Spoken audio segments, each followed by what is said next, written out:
सवाल यह पूछता हूं कि कांग्रेस क्या बाउंस बैक कर पाएगी? जिनको उम्मीद है कि बाउंस बैक बिल्कुल नहीं कर सकती है, दोस्तों इस वीडियो को देखना, आप नोटिस करना शुरू करना, आप अपना परसेप्शन बदलने जा रहे हैं। देखो इस तस्वीर को देखिए दोस्त, इस तस्वीर को देखने के बाद क्या बाउंस बैक बनेगी, यह सवाल पूछना पड़ा। राहुल गांधी ने अपने एक मजबूत नेता, लोकप्रिय नेता बनने की जो नींव है ना, उसको और ज्यादा पक्का कर दिया है। ऐसा मैं क्यों कह रहा हूं वो मैं आपको समझाता हूं। रवीश की बात का कटाक्ष जो उन्होंने किया है वो इंटर रिलेटेड है, उसको जोड़ के बता दूंगा। बहुत सिंपल बात है। देखो राहुल गांधी और प्रियंका गांधी वाड्रा की सबसे बड़ी समस्या पता है क्या थी? दोनों की सबसे बड़ी समस्या यह थी कि राजनीतिक रूप से सबसे ज्यादा प्रिविलेज्ड बच्चे थे। उन्हें सीधा टिकट मिल जाना, सांसदी भी मिल जाना, बनी बनाई सरकारें मिल जाना, सत्ता मिल जाना, जमीन से शुरुआत से दड़ी को बिछाना, डंडे को लेके चलना, जेल जाना, मुद्दे को उठाना, राजनीतिक यात्रा में नेता का जनता से सीधा जो कनेक्ट होने की जो बात होती थी, इन सारी शिक्षाओं से, इन सारे लेसन से काफी दूर रहे थे। दाव पेच और धोखाधड़ी की शिक्षा से ये दोनों अपरिचित थे। और हां, आप ये भी कह सकते हैं कि चलो हां, माना कि प्रिविलेज्ड हैं, तो दोस्त ये भी तो कह सकते हैं कि त्रासदियों ने इनके भीतर एक निजी दुखों को सहने की एक असीम क्षमता दे रखी है। हां, मान सकते हैं, बिल्कुल ठीक है।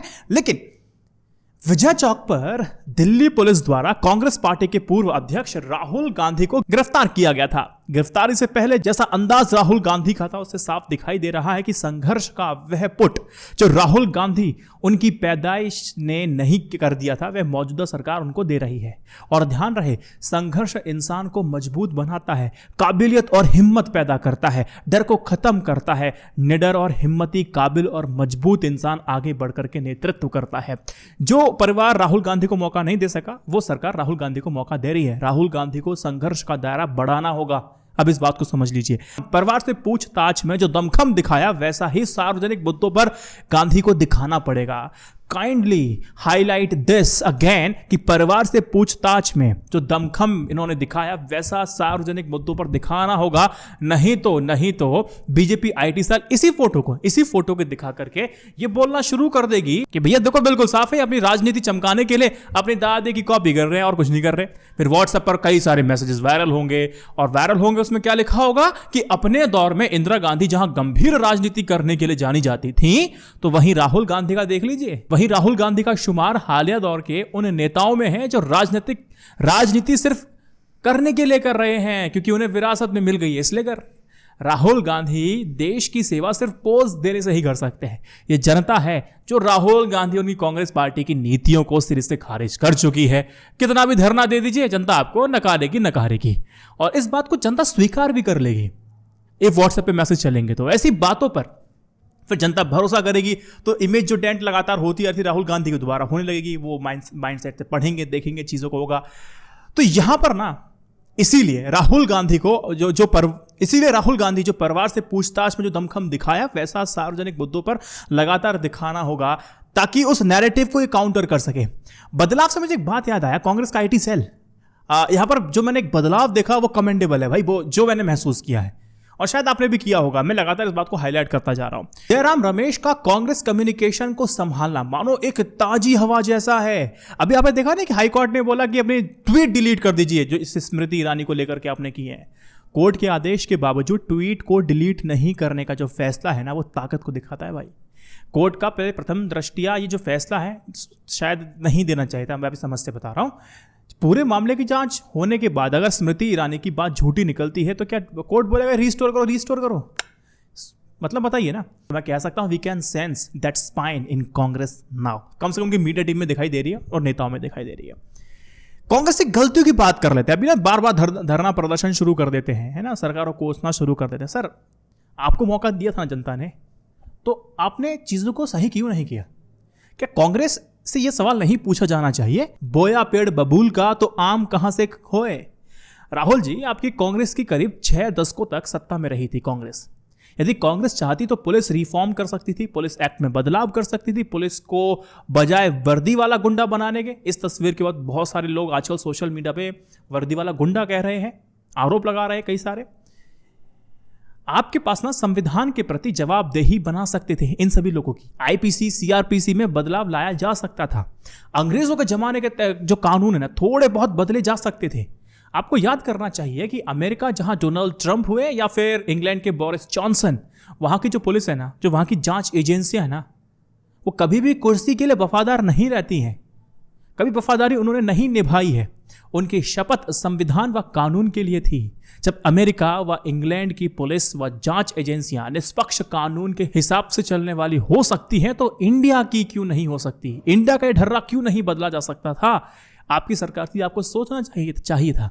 हमारी पुलिस आजादी से पहले भी वर्दी वाली गुंडा हुआ करती थी, आज तक वही बनी हुई है। जनता इसी बात का आरोप लगा रही है। क्या आप इस गलती की जिम्मेदारी नहीं लेंगे राहुल जी? यदि आपकी कांग्रेस ने पुलिस को वर्दी वाला गुंडा बनाए रखने के बजाय पुलिस रिफॉर्म किए होते, तो आज इस तरह बार बार सड़क पे नहीं लेट रहे होते। देखो, मैं ये PMLA एक्ट जो है ना, PMLA एक्ट जिसके तहत ईडी काम करती है, वो कानून भी आप ही की सरकार कांग्रेस के दौर में आया था, बनाया गया था। क्या सोच के बनाया था? ये तो अपने आप में बकवास लगता है। अब विपक्षी पार्टियां भी कहती है वास्तव में ज्यादा ही बकवास है। एक बार एक ईडी अधिकारी ने अनऑफिशियली इस बात को कहा भी था, है ना। उसमें बताया था कि यह जो एक्ट है ना, इतना खतरनाक है कि हम लोग जिसे चाहें एक मामूली किराने पर चूनी दुकानदार तक को लपेट सकते हैं। अपने शिकंजे में इसके प्रावधान बहुत जटिल हैं। क्या हम ऐसा कह सकते हैं कि कभी दोबारा आपकी सरकार बनेगी तो प्रशासनिक सुधार भी आप करेंगे? तब तक कह सकते हैं कि कांग्रेस की जो उम्मीद है वो सुप्रीम कोर्ट पर है, और सुप्रीम कोर्ट को उम्मीद से देखना भी पड़ेगा। तो वही कर सकती है। इन पे अभी है क्या? सत्ता में तो है नहीं, लेकिन सुप्रीम कोर्ट भी कौन सी इनको राहत दे देती है? अपने कर्म को भोग रही है कांग्रेस। देखो, मैं आपको बताता हूं और थोड़ा डिटेल में बताता हूं कि कांग्रेस राहुल गांधी को वैसे भी सर्वोच्च अदालत ने ना उम्मीद कर दिया है। उम्मीद की जा रही थी कि प्रवर्तन निदेशालय ईडी को असीमित अधिकारों को चुनौती देने वाली याचिका पर सुनवाई करते हुए सर्वोच्च अदालत ने अपने पुराने फैसलों का ध्यान रखेगी और इसके अधिकार को तर्कसंगत बनाने का फैसला सुनाएगी। लेकिन हुआ क्या? अदालत ने इसके हर अधिकार को न्यायसंगत बता दिया। भाई गलत क्या है इसमें? सुप्रीम कोर्ट ने कहा छापा मारने से लेकर के गिरफ्तारी करने तक, संपत्ति जब्त करने से लेकर के उनके अधिकारी को सुप्रीम कोर्ट ने एब्सोल्यूट, यानी कि संपूर्ण माना। कोई गलती नहीं है, इसमें कुछ करना ही नहीं है, उसे चुनौती नहीं दी जा सकती है। PMLA में गिरफ्तार किया गया व्यक्ति की जमानत भी जो सख्त शर्तें हैं उसका समर्थन किया है। ऐसा कानून है जिसमें अपनी बेगुनाही का सबूत जुटाने का जिम्मा आरोपी का होता है। बाकी मामलों में पुलिस या फिर ईडी, प्रवर्तन निदेशालय, प्रवर्तन एजेंसी, आरोपी को अपनी बेगुनाही का सबूत जुटाना पड़ता है। कोर्ट की बात सुनने के बाद रवीश कुमार की ये पोस्ट अगर मैं कोर्ट ना करूं तो बात अधूरी हो जाएगी दोस्त। रवीश कुमार ने पोस्ट जो लिखी है ना, ये न्यूज़पेपर के इस एडवर्टीजमेंट पे रवीश का कटाक्ष था। आप इसको व्यंग समझ लीजिए या यथार्थ समझ लीजिए, आपके ऊपर है। केस तो बनता है, फिल्म है या सीरियल है, समय का सच। जिस तरह से बात में केस हो रहे हैं उससे हमारे न्याय तंत्र को कॉमेडी में बदल दिया है। आज के दैनिक जागरण के पहले पन्ने पर जब ये लाइन देखी तो ठहर सा गया। अब कोर्ट में खुलेगी कॉमेडी की दुकान।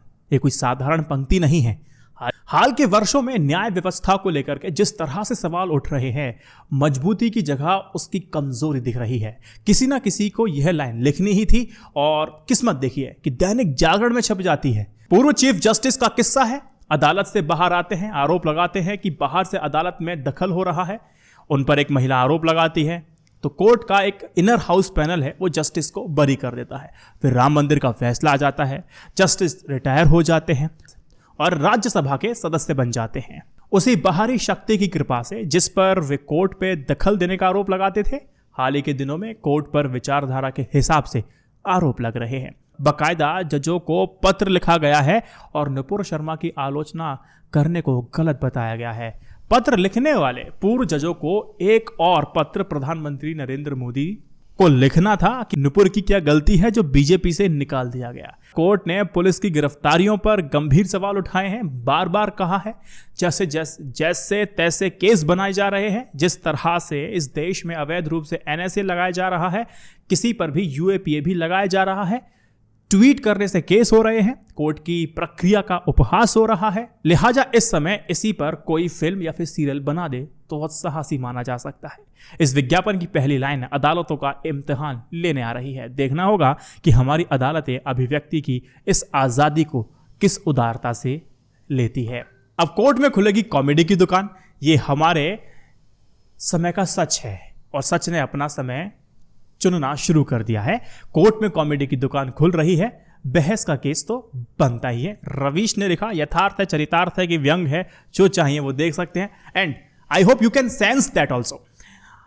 एक बात और ऐड करना भूल गया, जैसे कि राजस्थान के मुख्यमंत्री अशोक गहलोत ने कहा कि ईडी ने पूरे देश में आतंक मचा रखा है। अब फिर आप मेरे से पूछेंगे कि ईडी नाम का जो हथियार है ना, इसका निर्माण किसने किया? फिर मैं वही कहूंगा, किसने आर्थिक अपराध की जांच करने वाले एक एजेंसी को इतने अधिकार दे दिए? मैं फिर वही कहूंगा कि कांग्रेस ने।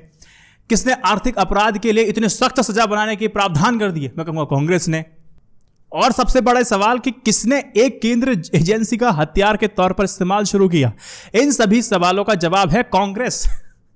ईडी का गठन 2002 में अटल बिहारी वाजपेयी की सरकार के समय हुआ था, लेकिन इसे हथियार बनाने, बेलगाम करने और असीमित अधिकार देने का काम कांग्रेस ने किया। याद कीजिए कैसे 2009 से 2012 के बीच कांग्रेस ने झारखंड में मधुकोड़ा से लेकर के आंध्र प्रदेश में जगन मोहन रेड्डी और तमिलनाडु में करुणानिधि परिवार से लेकर के महाराष्ट्र में अपने ही नेताओं के खिलाफ इस एजेंसी का इस्तेमाल किया था। याद है दोस्तों? बिल्कुल। कांग्रेस कह सकती है कि ज्यादा इस्तेमाल तो यार बीजेपी वाले कर रहे हैं हमसे ज्यादा, और बात सही भी है। अगर मैं आपको डेटा दूं तो दोस्त देखो, बात ऐसी है कि 2014 से 2022 तक ईडी ने पीएमएलए के तहत सबसे ज्यादा 3500 से अधिक केस दर्ज किए हैं, मगर दोषी सिर्फ 23 लोग साबित हुए हैं। कन्विक्शन अगर रेट देखेंगे ना सजा की, तकरीबन 1% से भी कम है। सबसे बड़ा हथियार अब ईडी है। अगर हम लोग करें तो आंकड़े बड़े दिलचस्प हैं। कांग्रेस सरकार ने पीएमएलए के तहत 112 रेड कराई थी, जबकि मोदी सरकार ने 22 तक 3000 रेड ईडी ने कंडक्ट की है। कांग्रेस सरकार में 5346 करोड़ की कुर्की हुई, जबकि मोदी सरकार में 99 करोड़ की। पहले सीबीआई, आईटी, ईडी होती थी, अब ईडी, सीबीआई और आईटी इस तरह से इसका प्रयोग किया जाता है। लेकिन सवाल यहां पर ज्यादा इस्तेमाल कम इस्तेमाल का नहीं है दोस्त। आर्थिक अपराध की जांच करने वाली एक एजेंसी को असीमित अधिकार देना, उसके इस्तेमाल की शुरुआत कांग्रेस ने की थी, और भाजपा सरकार उसी रास्ते पर उसको और ज्यादा तेजी से कर रही है, या उसका ज्यादा इस्तेमाल कर रही है। कांग्रेस ने अपने दूसरे कार्यकाल में भी पी चिदंबरम के गृह मंत्री रहते एनआईए का गठन किया था और उसे भी उसी तरह के अधिकार दिए थे, और आज एनआईए को भी हथियार की तरह इस्तेमाल हो रहा है। कांग्रेस ने संविधान से नागरिकों को मिले अधिकारों को दबाने वाले अधिकार देने इन एजेंसियों को काफी ज्यादा मजबूत किया था, और उसी का खामियाजा आज पूरा विपक्ष उठा रहा है। लेकिन सच तो यह भी है ना कि इन एजेंसियों का ना अपने एजेंडा के तहत भी इस्तेमाल हमेशा से होता आ रहा था और अब भी हो रहा है। असीमित अधिकार भी आपने दिए थे और उसका लालन पालन आपने करना पड़ रहा है। अब वही है, ये सरकार बहुत फायदा उठा रही है, तो ये जाहिर तौर पे रिफॉर्म तो करेगी नहीं। अगर आप सत्ता में आएंगे तो क्या आप रिफॉर्म करेंगे? इस पे भी सोचने वाली बात है और विचार है। तो इस वीडियो को 3 व्हाट्सएप ग्रुप में जरूर शेयर कीजिएगा। जय Hind, Vande Mataram, stay updated, stay educated, सत्यमेव जयते। नमस्कार।